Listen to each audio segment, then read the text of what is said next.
Que el único actor en la historia de la humanidad que en el siglo XX le infligió tanto daño al Reino Unido como la Argentina previo al 82 fue Hitler, en la Segunda Guerra Mundial.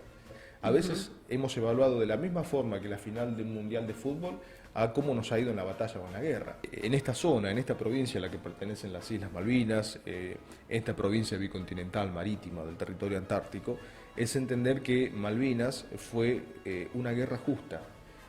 Queremos alinearnos con los Estados Unidos en términos de mercado y demás, perfecto. Pero no olvidemos que en el año 82 Estados Unidos nos avisó que si comenzaban las hostilidades a través de Al Haig, que era el embajador norteamericano, Washington iba a jugar en favor del Reino Unido. Muchos de nuestros combatientes y pilotos en Malvinas fueron derribados por misiles Sidewinder provistos por Estados Unidos al Reino Unido. Entonces, eso es un hecho, no es una opinión. Hay un tipo, una variante de misil Sidewinder, que es el IM-9L, que el Reino Unido no tenía, se lo provee Estados Unidos y derriban una cantidad importante de aviones y pilotos argentinos que fallecen en esas acciones. ¿Cómo uno puede plantearse la posibilidad que en plena Guerra Fría Estados Unidos no ayude a su principal aliado dentro de la OTAN?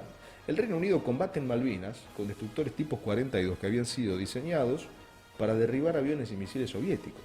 Es importante, toda nuestra provincia, es importante pensar en Malvinas en términos de desde una perspectiva hacia el futuro. Tomar la guerra, porque esa es nuestra base sólida, el coraje del combatiente argentino, y pensar hacia adelante, cómo vamos a accionar, cómo vamos a trabajar. El soberano, que es el pueblo, termina viendo en su cabeza la representación directa de su identidad y de su cultura. Por eso es que a los argentinos, que naturalmente somos muy exitistas, a veces hemos evaluado de la misma forma que la final de un mundial de fútbol a cómo nos ha ido en la batalla o en la guerra, ¿no? Una elección política la vivimos como si fuese la final de un mundial.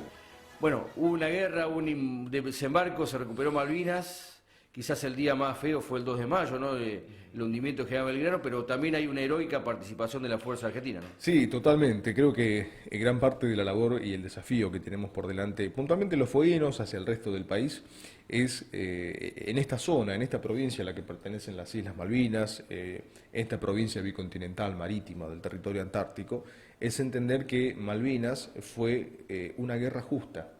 ¿Por qué? Porque estamos acostumbrados a entender o a concebir muchas veces desde los procesos de victimización que hubo a lo largo de la desmalvinización, Sí. y acá hago un pequeño parate, la desmalvinización empezó inmediatamente finalizada la guerra de Malvinas. El 14 de junio ya había una desmalvinización. Ahí empezó. Que era ocultar al combatiente, sentir esta vergüenza futbolera, porque, no ganamos y fue como un partido de fútbol, no, fue una guerra, Sí. fue una campaña, fue una batalla en realidad, como dice Comodoro Carvalho, la batalla de Malvinas, porque la guerra continúa. En tanto nosotros tengamos una provincia que está invadida por el Imperio Británico, la guerra continúa. Y por otra parte, ¿por qué digo romper con ciertos mitos que ensombrecieron a la Argentina después de Malvinas?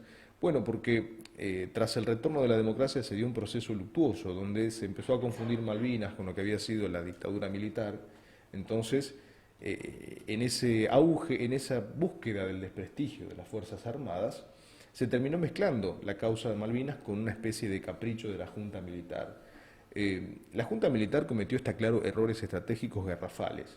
La Junta Militar pensó que iban a lograr el objetivo de ocupar para negociar, y si vos conocés un poco de historia, ¿no? Digo, la lectura de la historia, que es fundamental, te enseña cómo Margaret Thatcher había reaccionado frente a otras situaciones de presión, cómo había reaccionado frente a la toma de rehenes, cómo había reaccionado ante las huelgas de hambre de los terroristas del IRA. Frente a todo eso reaccionó con una mano de hierro. Bueno, de hecho, no por nada se la conocía como la Dama de Hierro. Entonces, la Junta Militar cometió errores estratégicos garrafales. No obstante eso, el combate que se dio en las Islas Malvinas fue un combate a la altura de cualquier potencia que le hubiese disputado al Reino Unido, dicho por los propios británicos. Entonces, ¿qué implicó el proceso de desmalvinización? Ocultar al combatiente, establecer una serie de mitos, que es que nosotros en definitiva fuimos a una guerra que estaba perdida de antemano, y establecer en el terreno de la agenda geopolítica mundial que la Argentina fue la que agredió. Yo he escuchado, Julio, periodistas que han dicho la Argentina el 2 de abril cuando invade las Malvinas. No, vos no podés invadir algo que estás recuperando en definitiva. Entonces, la guerra de Malvinas fue una guerra al estilo de la guerra de emancipación, en contra de una potencia militar, en contra de una potencia colonial, en contra de una opresión imperial. Si nosotros tildamos a la guerra de Malvinas como una guerra injusta, como una guerra de agresión, entonces tenemos que admitir que fue un error la guerra que llevó a cabo San Martín por la independencia. O sea, Martín no fue a regalarle flores a los españoles, los combatió, llegado el caso incluso, hasta la muerte en Chacabuco, en Maipú, en San Lorenzo. ¿Vos creés que el gobierno argentino en su momento, la dictadura, no esperó una respuesta tan contundente de Inglaterra? Sí, por ¿O supuesto. esperaban? No, ellos no esperaban cometieron dos grandes errores.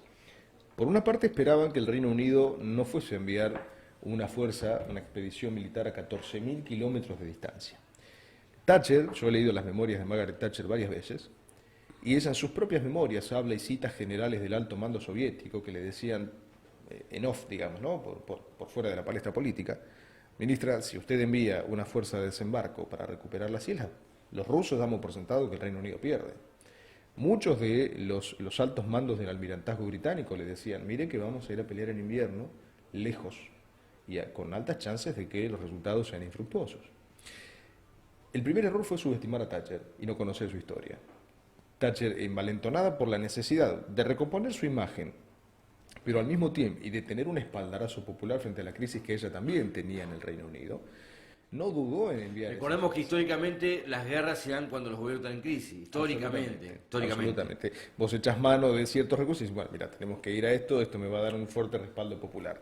Se jugó todo Thatcher en ese sentido y fue a la guerra desbaratando una de las teorías que tenía el gobierno, la Junta Militar en ese momento. El otro gran error garrafal fue esperar que Estados Unidos, por eso digo yo, ahí llamo la atención sobre la situación actual. Queremos alinearnos con los Estados Unidos en términos de mercado y demás, perfecto. Pero no olvidemos que en el año 82 Estados Unidos nos avisó que si comenzaban las hostilidades a través de Al Haig, que era el embajador norteamericano, Washington iba a jugar en favor del Reino Unido. Entonces, vuelvo a lo mismo. Avisó. Y esta es la parte en la que me insulta el extremo libertario, ¿no? Que me dice, digo, muchos de nuestros combatientes y pilotos en Malvinas fueron derribados por misiles Sidewinder provistos por Estados Unidos al Reino Unido. Entonces, eso es un hecho, no es una opinión. Hay un tipo, una variante de misil Sidewinder, que es el IM-9L, que el Reino Unido no tenía, se lo provee Estados Unidos, y derriban una cantidad importante de aviones y pilotos argentinos que fallecen en esas acciones. Entonces, el segundo gran error que comete la Junta Militar es cebarse y esperar que en la recuperación de Malvinas Estados Unidos fuese cuanto menos neutral. ¿Por qué? Y bueno, porque el gobierno de aquel entonces había colaborado en América Central, en la lucha contra la subversión y demás, y esperaban que por eso Estados Unidos diera la suerte de premio y carta blanca para decir, no vamos a jugar ni en favor de uno ni del otro. Ahora, ¿por qué yo digo que había un desconocimiento histórico y estratégico? ¿Cómo uno puede plantearse la posibilidad que en plena Guerra Fría Estados Unidos no ayude a su principal aliado dentro de la OTAN? El Reino Unido combate en Malvinas con destructores tipo 42 que habían sido diseñados para derribar aviones y misiles soviéticos, ¿no? Entonces, cabía pensar en aquel momento con sentido, y esto no lo digo desde el diario del lunes, sino desde el sentido común, ¿no? Estados Unidos de verdad le iba a soltar la mano al principal paladín que tenía al lado en su lucha contra la Unión Soviética en la Guerra Fría. De ninguna manera. Entonces, esos fueron los errores de la Junta. Militarmente, la Argentina era una potencia regional en el 82. Se partía de la base que podíamos ir a una guerra con Brasil y ganarla, que era una de las hipótesis de conflicto. Podíamos ir a una guerra con Chile y ganarla, porque era una de las hipótesis de conflicto. Para ese tipo de combate, la Argentina estaba preparada. Ahora, en términos tecnológicos, si bien habían desfasaje en antigüedad de materiales en Argentina y otras cosas muy modernas, como los aviones Super Étendard, y el frío y el clima en Malvinas. Y el frío, la época, digo, no dejaba de ser una lucha que arrancaba ya despareja. Y ahí se da lo que decíamos al comienzo, el heroísmo, la victoria, digo, perdimos en términos estratégicos. La batalla táctica la ganó la Argentina. Porque el único actor en la historia de la humanidad que en el siglo XX le infligió tanto daño al Reino Unido como la Argentina previo al 82 fue Hitler, en la Segunda Guerra Mundial. Ni siquiera cuando el Reino Unido combate en el Golfo Pérsico contra Saddam Hussein, que tenía misiles importantes, los misiles Scud y demás, ni siquiera combatiendo contra Saddam Hussein el Reino Unido tuvo tantas bajas y pérdidas como combatiendo contra la República Argentina. Y la única batalla después de la Segunda Guerra Mundial en la que Londres tiene una cantidad considerable de pérdidas humanas y de buques y de unidades aéreas fue en Malvinas. Ningún otro actor de primer orden en términos militares del mundo le provocó tanto daño como la Argentina. Entonces, eso es lo importante entender, porque esa es la esencia del soldado argentino. Esa es la esencia de que no fueron los pobres chicos de la guerra, de que no fueron pobres víctimas, fueron hombres, fueron jóvenes que tuvieron un coraje inigualable y que terminaron disputándole de palmo a palmo a los británicos. Le hundimos el Sheffield, hundimos el Atlantic Conveyor, atacamos al Invencible, les hundimos la Antelope, les hundimos la Ardent, les hundimos el Sir Galahad, le destruimos el Sir Tristram, un lanchón de desembarco Foxtrot 4. Eso lo hizo la Argentina. Eso lo hizo ese soldado que en el himno nacional dice: el valiente argentino a las armas corre ardiendo con brío y valor. Esa es la esencia del soldado argentino, muy distinta a la que se contó en el proceso de desmalvinización que inició inmediatamente finalizada la campaña de Malvinas. ¿Cuál fue, para tu entender, justamente, Eric, estamos hablando con Eric Torrado de Malvinas en la Mira, justamente él tiene un portal muy interesante, lo pueden seguir a través del Facebook, el Instagram, el YouTube, a Malvinas en la Mira. Y para vos, históricamente, ¿cuál fue el día más importante justamente de la fuerza argentina frente a Inglaterra en esta guerra? Creo que hay varios hitos y si vos me lo permitís me gustaría Sí. también abordarlo desde la conjuntez, porque Sí. cuando la Argentina en términos militares actuó en Malvinas desde la conjuntez militar tuvo resultados formidables. En equipo, conjunto. En ¿no? equipo, totalmente, porque hasta ese momento la doctrina militar en la República Argentina establecía que la Fuerza Aérea se encargaba de la hipótesis del combate en el aire. La Armada con su aviación naval, el ataque a buques en mar abierto. Sin embargo, las operaciones de reabastecimiento en vuelo, tan necesarias para poder llegar desde el continente hacia las Islas Malvinas, desde las bases de San Julián, desde Río Gallegos, desde Río Grande, desde Comodoro Rivadavia, se hacían con los aviones reabastecedores Hércules, ¿verdad? Y ahí se reabastecían aviones A4B, A4C de la Fuerza Aérea Argentina, y también tenías aviones superétendard de la aviación naval de la Armada. El 30 de mayo, la operación de ataque al Invencible es una de las operaciones más icónicas y significativas de la guerra moderna. Digo, esa operación donde perdemos a 2 pilotos. Los británicos hasta el día de hoy niegan, por ejemplo, que nosotros hayamos alcanzado el portaaviones Invencible. Sin embargo, tenemos a los pilotos Isaac, Ureta, Vázquez, Castillo. Vázquez y Castillo son derribados en ese ataque hacia el portaaviones.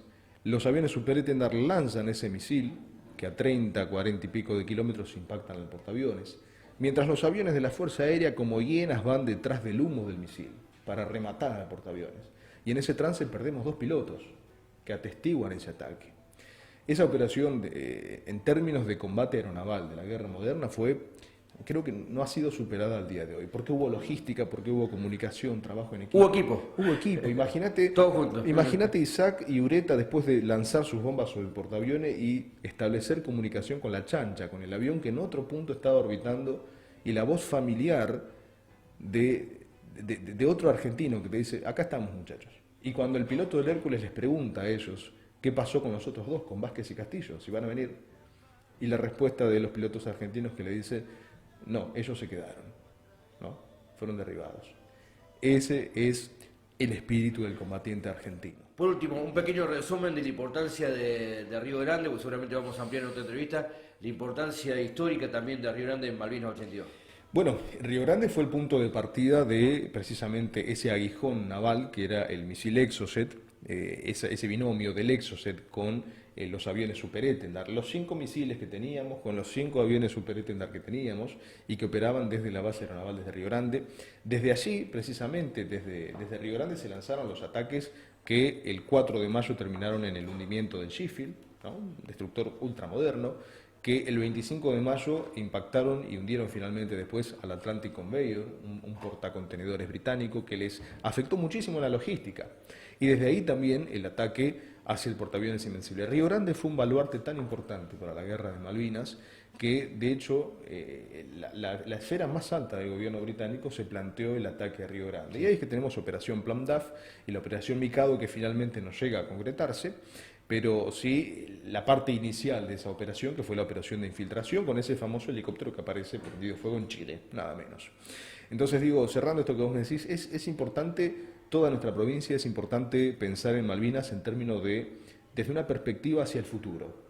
Tomar la guerra, porque esa es nuestra base sólida, el coraje del combatiente argentino, y pensar hacia adelante, cómo vamos a accionar, cómo vamos a trabajar, y que no es posible que en esta provincia, que no es los 12.000 kilómetros de superficie que tiene las Malvinas, que no es solamente la parte argentina de la isla de Tierra del Fuego.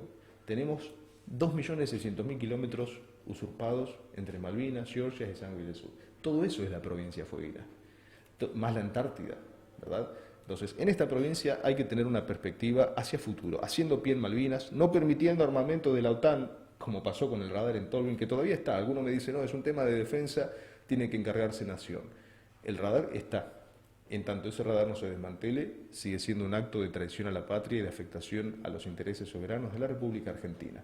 No podemos pensar en una perspectiva de Malvinas hacia el futuro, en tanto ese radar vos pases por el kilómetro 2946 de la Ruta 3 y lo veas instalado allí al norte de Tolwyn. Es un arma, tiene que ser desmantelada y si no, no se puede hablar de la soberanía como lo hacemos. Eric Torrado, muchas gracias por tu presencia aquí en Voces Fueguinas. Un placer, Julio, gracias por la invitación.